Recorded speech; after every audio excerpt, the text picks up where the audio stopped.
This is Card Jawn, the podcast from CollX and Card Dealer Pro. I'm David. He's Ted, co-founder and CEO of CollX.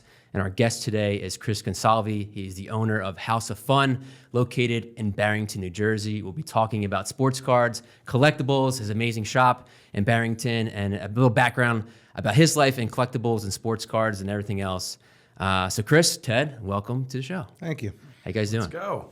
Good. So Chris, let's back up to 18 years ago. You told me we'll get into more fun stuff. This is kind of be like the easing into the podcast, if you will. So how did you come about? You've been doing this 18 years. You're in 2 locations. Tell me, how did you create House of Fun? I was a teacher. I was a high school teacher.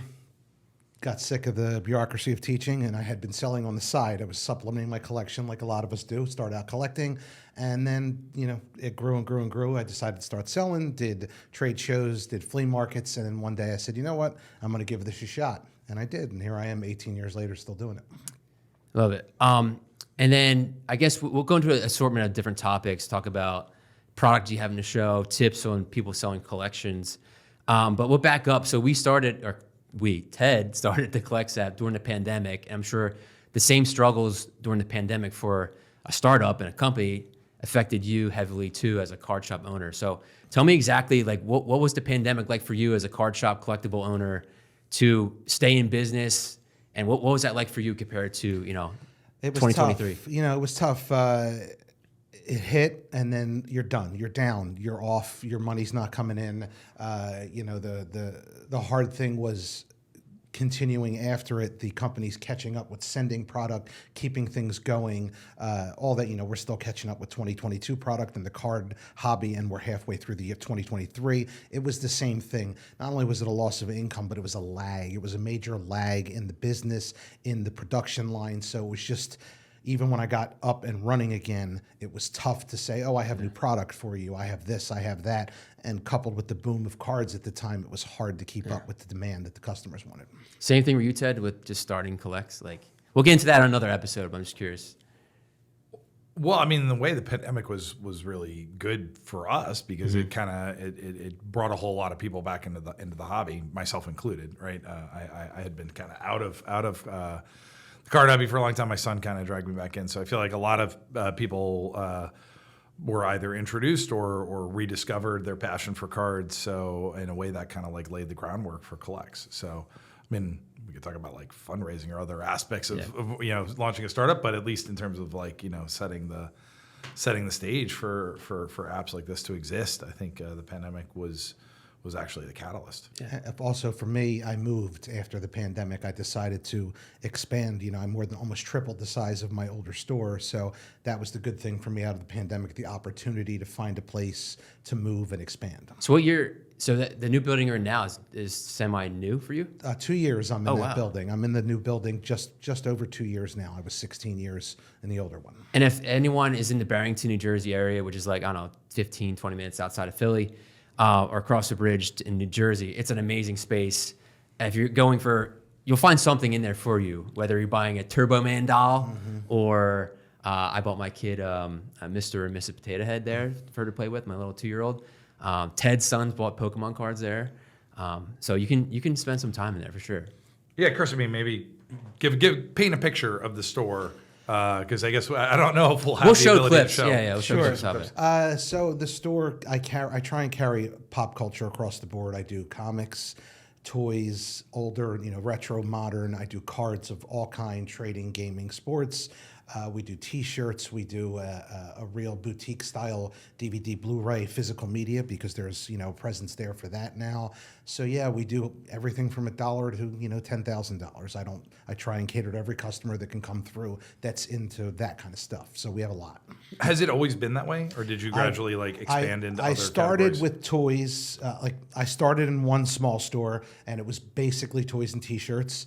And then I expanded the store to twice the size that it was at maybe 5 years in. And then I expanded more into some cards and some other general things. Where I was before, I had a comic book store right next to me, so I wasn't competing with him. And then when I got the larger store, I knew I was going to bring more cards, more comics, more of everything. So yeah, as things grew, I just kept adding more and more to the store as I could. How did you make the decision on where to go next. Because I mean, I imagine like you have a lot of inventory, Yes. you have a lot of product. Yes. I mean, the store is, if you haven't ever been there, it's deceptively large. Yes. I mean, it just goes on and on.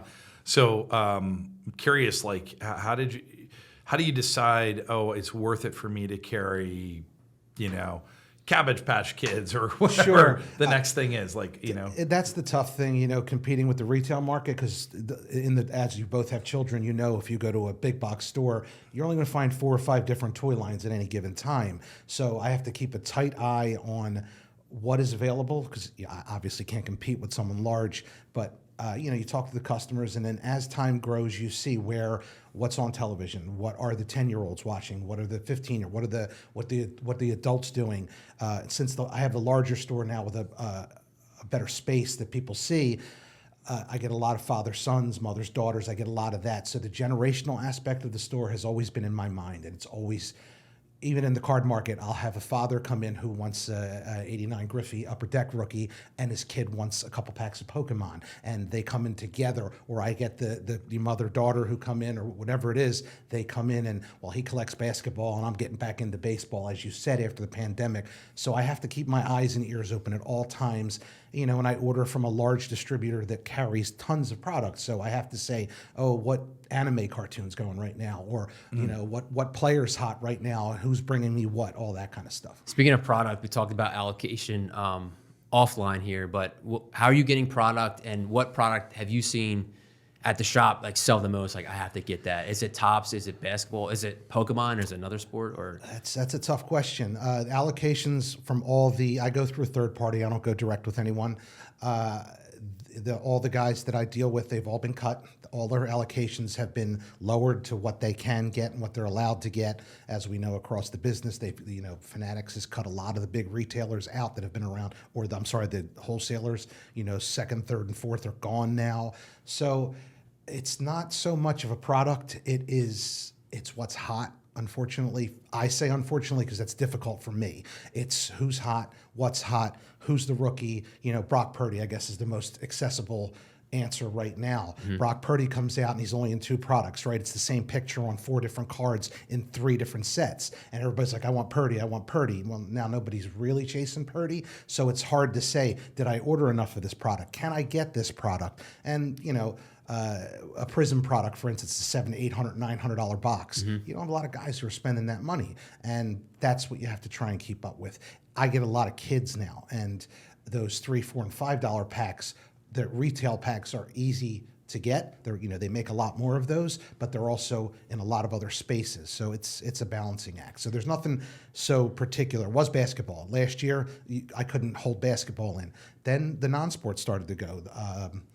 Star Wars got really, really hot. Wrestling got really, really hot. UFC got really, really hot. Of course, soccer went through the roof, but now they're on a bit of a decline. So it's like flavor of the month almost with all this stuff. I imagine part of the trick in running a shop is having a diversity of products so that you can sort of not just cards, right, of course, but across the board. Absolutely. I actually feel for the card stores who are maybe, when the market is down, probably not selling as much, and if they don't have anything else to rely on. Yeah. So have you found that to be the case where if cards are down one day, then the other, the comics or the other products that you have? I had a discussion with another dealer friend of mine that the single product store, like a card shop, seems to be going to be less and less accessible anymore because of that reason. If we're on a sport is like hockey right now is not a great product to have.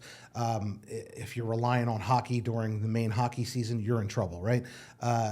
That's why I carry so much stuff, because the cards will carry me through the slow months in the winter, but then in the summer you'll get a movie that has a Marvel movie or a Transformers movie, and then everybody's coming in looking for that stuff. So yes, the diversity of product, each one of them carries me, and it's a bonus if 2 or 3 different properties are booming at one time. But a single use like only comics, only cards, unless it's a large store, it's hard. I don't understand how some people do that, because I see the struggles of when everything slows down. It's like, I can't imagine if you just have comics and nothing's going on. How you making rent? How you doing this? How you doing that? I'm sure your Rolodex of your clientele has also grown too. So I remember, I was in the store talking to you one day. You called up a guy like, "Hey, I have Batman X. Do you want it?" He's like, "Yeah, absolutely," because that guy wants Batman. Is that the same for wax and when you go to card shows too? So like buy like, hey, I know Pete Smith. My customer, sure. Wants the Yankees. I'm lucky enough that one of the reasons why you pay the rent is the walk-ins. People bring you things, so I don't have to hunt too much because the word about me is he buys. Not that I have deep pockets, but you can walk in with a truckload and I'll be able to buy it from you. So yeah, I order products with people in mind. After 18 years, you have a lot of return customers and you know what they want, or they ask me to order things and whatever I can get. And yeah, I get out there, social media, of course, messaging. Yeah, I have to know what people want. So I try my best for that. Okay, so I'm a guy that comes into your store and I've got a collection. I use my son, right? So I was telling you, my son is like, first love was Pokemon, but has sadly, I'm like very sad about it. So like aged out. So he's now aged into sports cards. So he's looking to like get rid of all. So if he rolls into your store, big old box of Pokemon, probably should have used the CollX app to go and figure out what all the prices are. But let's just say he's a little lazy and he hasn't actually done that. So he rolls into your store with a whole bunch of stuff. What's your process? Like, how do you go about like assessing what is this worth? What am I willing to pay? So it's basically going to be the same across the board. I get this question all the time. I get it on the phone. I get people walk in. So if he comes in with a box of Pokemon, generally people know, especially card people, well, this is the common stuff. This is the more rare stuff. So my mindset, my approach is, here's the common stuff, right? We have to just bulk that out if I even want the common stuff because, I get calls a lot for, I have 2,000 common Pokemon. I don't want them. You can't sell them. They're a penny a piece. Then I look at cards. You have 20 cards that are between $20 and $150 a piece. I take a look at what's there, condition and all that stuff, and I say, I have to make at least 30% for it to make sense, to keep the lights on. So what is it? Is it $20, $10 cards, or is it $20, $100 to $200 cards? I always pay a premium for a better product. So I'll give you 75% sometimes on a card if it's rare, if it's hot, if it's good. But generally, I'm at the 30 to 35%. So I have to sit down, do a couple quick calculations, use something like CollX, use eBay, and say, okay, here's what everything is saying the card's worth. And the hardest part about it is not finding a price, it's telling the customer how this works. Yeah. Because you often get, well, if I sell it here or I sell it here, well, if you sell it here, you're going to lose 20%. And do you have time to list, pack, and ship 25 cards or 100 cards? So I have it's rote to me at this point in time. I've done it thousands of times. And so that's basically how I try and approach. And I tell people, it's your time. And a lot of people say to me, yeah, I sold 3 things on eBay. I don't want to do this again. Buy this all from me. And, I said, okay, you're still going to make 20% even after the fees and all that stuff that you would have to pay. So yeah, it's a small process, but I've gotten it down to like 3-4 steps, and this is how I do it. And I know what I'm looking at 80% of the time. I can say, that's a $5 Charizard, that's a $10 card, that's a $5 Wander Franco, whatever it is. Then there's the rare pieces or the tough pieces, and that's the most difficult part when I can't find, especially in the sports card world, where I can't find a comp on something. Yeah. Then I have to kind of say, all right, fly by the seat of my pants a little bit. Sometimes you win, sometimes you lose. I also look at it too as like a cycle. Like there's people that their grandpa passed away and they have 1956 Topps baseball cards and they want to sell it, and there's also people like me. I've actually sold to you my shop where I just want to like make some money back, whether it's 80% of what I paid for it, and just use that to buy the next thing. Prop it in the next product. Yeah, and just keep going. So I get that a lot. I get guys who come in, they started collecting a Star Wars line, and they're like, I don't want to do this line anymore. They come in and they take credit in the store because they're into another line. Will you give them a better deal if they're willing to? I'll give at least 10% more on credit usually because it's not money out of my pocket per se. It all kind of comes out in the wash. But yes, I'll always offer. Do you give them like a gift card or something like that? No, they usually spend it. They spend it like on the spot. Yeah, very rare. Most people come in for trade or like, I already know what I want. I've been here. So most of the people, once in a while, I always tell them, I'll give you a gift card. You can use it later, or you can get the cash. And I give both numbers out. Sometimes it's, if I offered you 400, I'll give you, 300 in credit, 125 in cash, and people like that. So it's also about reading the person you're dealing with. You've been at shows. You have to know how to trade. You have to know how to talk. You have to know what these people exactly are looking for. So, and I'm proud to say probably over 90% of the time I make the deal. But, there's those people who just don't. I'll say we definitely feel like the pain of like having to deliver that message because I hope it was okay to talk a little bit. Absolutely. So in the app, we have people that scan their whole collections. We have people that scan, the average user will scan like 200 cards, but like many users scan thousands, tens of thousands, hundreds of thousands. Kid you not. And so, maybe somebody scans 5,000 cards, and then they see that, maybe they are each a penny, or maybe they're 5 cents, whatever. And they see the big number, and they're like, okay, that's what my collection's worth. And then they're like, okay, I'm going to go and I'm going to sell it to somebody. And we even give this option to like print out a spreadsheet, right? So some of them will even like roll into a store. I don't know if this has ever happened to you, but people will roll in and they'll say like, okay, here it is. Here's the whole thing. And and then they'll come back to us. They'll say like, you told me it was worth X, and he's offering me like 50% of X, and I'm like, yes, that's how it works. Like you don't get the current market value for everything. You're getting like you're gonna expect a massive haircut if you're looking to move it all at once. Like nobody's ever gonna be able to pay you the market price for every single card, because A, they're not gonna be able to move all those cards, especially the low value ones, and B, like getting it all done in one fell swoop is a tremendous time savings. Yeah, that's the thing I tell people too.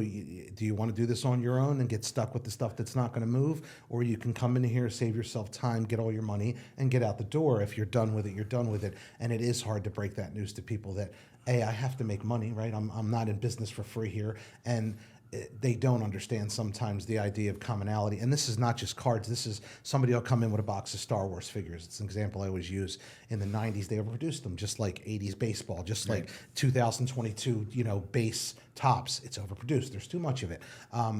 People think, oh, well, they're $5 and $8 on eBay. And I said, is that what that's sold for? And well, no, they're asking. I said, you can ask $1 million, but you're not going to get $1 million. Right. That's the, it's hard. It's sometimes hard to get that message across at the business end of it, because not everybody's a business person, right? They bought, they want to sell, and they think, hey, A plus B equals C. Doesn't always work that way, but thankfully, most of the time it does. So what's the coolest story that you have of someone coming into your shop and you open up the book and like, wow, here's a Mickey Mantle or whatever, or have you had any cool success stories like that? Nothing like in the card world, nothing crazy. Even collectible too, it doesn't matter. I mean, I've had people come in with, I had a couple of years ago with the Master Universe toys guy. His grandfather passed away. He went to the closet, and there was 18 unopened mint Master Universe toys that his grandfather had bought for him as a child. And he's like, yeah, I just want to sell them. And, I get the call. He's coming in with them. And when a box like that comes in, you're talking $10,000, $15,000 worth of toys. Wow. And in the condition that they were, because they were closet kept from day one, you open that box, it's like, wow, that doesn't happen a lot, but that's happened, a few times with things like that. But again, I've been doing it so long, there's not a lot that I see that I'm like, oh, you've been to a lot of card shows. There's not a, even if you see a nice Mantle rookie, well, that's 10 other guys at the show have a Mantle rookie or a 51 Maze or whatever it is. So, I've gotten a lot of fun stuff I'm an oddball collector. So I like when something comes in that I have never seen before, or I didn't know existed, and it opens up my mind to like, I have to follow this out and see what else is out there. That's more, and that happens few and far between, but that's really fun when that kind of stuff happens. I for whatever it's worth, I think I love like the collector persona, because I think there are different collector personas. I think you have a kindred spirit here in Dave, because I think Dave is most definitely an oddball collector. That's why I hang out at your shop. There's like there's like set collectors, there's the folks who like the PC, their favorite athlete or their favorite Pokemon character, but I think I'm probably. I mean, you can be both, right? You can whatever. I think whatever I'm part oddball collector for sure too. Yeah. So what do you said you're oddball collector? What's your what's definition? the oddest thing you've got? The other day, so I collect mostly when it comes to cards, mostly vintage. The only guy at PC right now is Maxi. I have like 20 Maxi autos, but I'm an oddball baseball collector. The other day I picked up. I don't think it gets any odder than this. It was a clock. It was a presentation clock for the 1979 Phillies Old Timers game. The pendulum says it on there, and it was presented to Art Mahaffey, who's a Phillies legend. And I found that clock in a shop in Pennsylvania. There's no reference to this thing anywhere. It's just I know the guy who got it, and I know the guy he got it from. So it's a one of a kind. It's a weird item, but it's really cool. Like, cool. When are you going to find that again? Yeah. I wanted a Cobb in my collection a few weeks ago. I don't pay thousands of dollars for things. I think, I don't need a T206 Redback. I don't have 20 grand, 30 grand to drop on a 3 or a 4, a graded card. So I picked up a B12 blanket. They're felt blankets, and that's an affordable card. So I got a graded Cobb that way. I like the weird stuff. I have a pair of like Joe DiMaggio in 52 put out a Little League cleats, and he's on like I have a box set of those. I like the really weird stuff. I do have a collection of cards, but I like pre-war. So Chris, you told me recently you went on a trip, I think for your birthday with your wife, and I'm curious how you go and like do your own like treasure hunting. You said you went to a store in PA. And you got that? Oh, we went. Well, I turned 50, so we flew out to Pittsburgh. And my wife drove out, and we drove back, and we went through 4 or 5 states. And I hit every card, toy. I must have hit 30 stores in the 6 days that we were gone. And you get to meet all the guys, the different dealers. Most of them are really nice, and they talk. But I find most of my luck comes from antique malls and co-op stores like that, because you get the guys who aren't hunting those stores, or the dealer may not know exactly what they have, and you find interesting things. And why I like to travel with the sports stuff is you're going to find things regional that you're not going to find outside. Weird Pirates item, or a weird Cincinnati Reds item, things like that.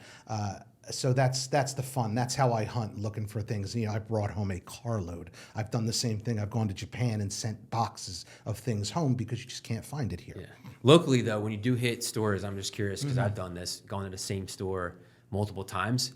Do you like going back to those stores after you cruise through them, or do you just go to the next one and go 20 miles further east to hit another shop? It's funny you say that. I have a couple guys that about once every 3 to 4 weeks we get in the car and we drive an hour and a half and we work our way back. So we try to hit the same group of stores maybe every 3 to 4 months to get them to see what they've gotten in new, to see what else is out there. So yeah, I do hit the same stores.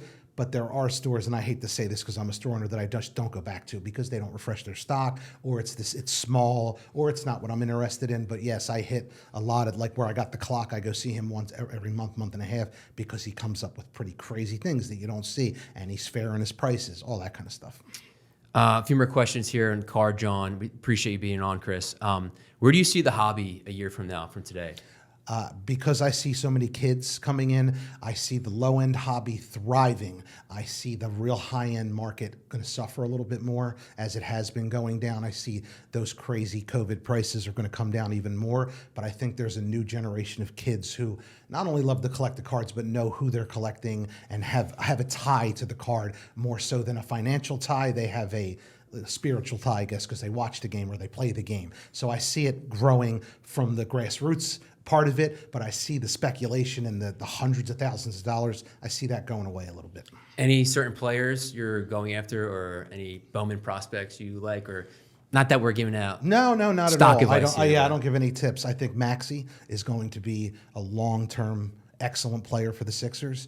Baseball-wise, I think they're hitting them. I think that people like Franco and Rodriguez, I think those guys who were touted are going to come through for the next few years. I think Ohtani, obviously, but I think we're past the cheap Ohtani years. But those are the guys, the superstars that are continuing to play well.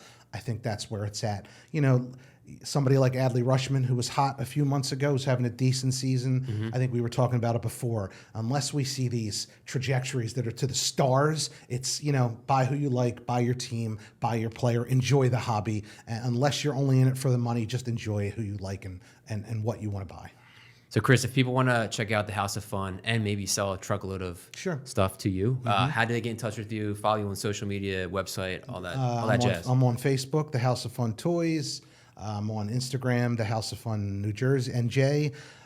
They can call anytime they want. We're open 6 days a week. You don't have to make an appointment. Any way you want to contact me, you can just give us a call. Let me know when you're coming. I'll make sure I'm there. I'm always buying. And if you're watching this video on YouTube, let us know. We should do a trade night at House of Fun with the CollX. Absolutely. I think it'd be a good time. Absolutely. We could bring Charlie back into the Pokemon world. All right, Chris, Ted, thanks for being on. Again, he's Chris Consalvi from the House of Fun in Barrington, New Jersey. This is an episode of Card Jawn, powered by CollX and Card Dealer Pro.